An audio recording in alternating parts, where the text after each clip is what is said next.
First impressions, I think that this is a pretty good looking gun. The model is well detailed, and I really like the aesthetic of how the wood stock and foregrip look. This rifle comes pretty cheap at only 11 points.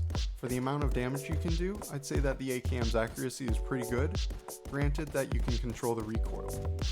The AKM also scores some extra points for how easy it is to reload. The first of the AKM's two sight options is the Kobra, which comes at a cost of 4 points. Like many other sights, the reticle is fully customizable, and I typically stick with the dot as I find it to be the most accurate for my particular playstyle. For all you sharpshooters, the second option is the cash-gen scope. When used semi-auto, the AKM has pretty decent accuracy.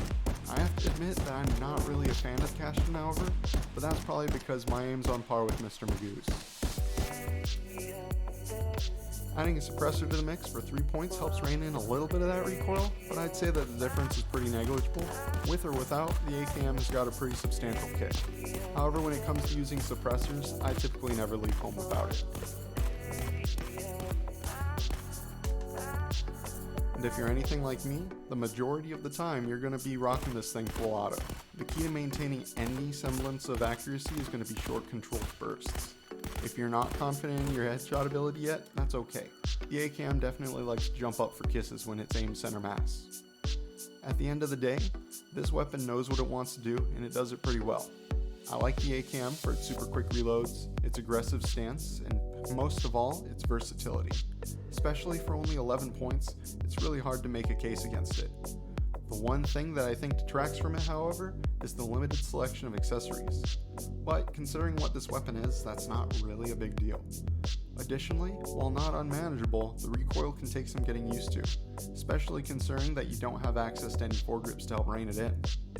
Overall, I would say that the AKM is a good choice for someone looking for a mid-range rifle that's versatile enough to use in just about any situation.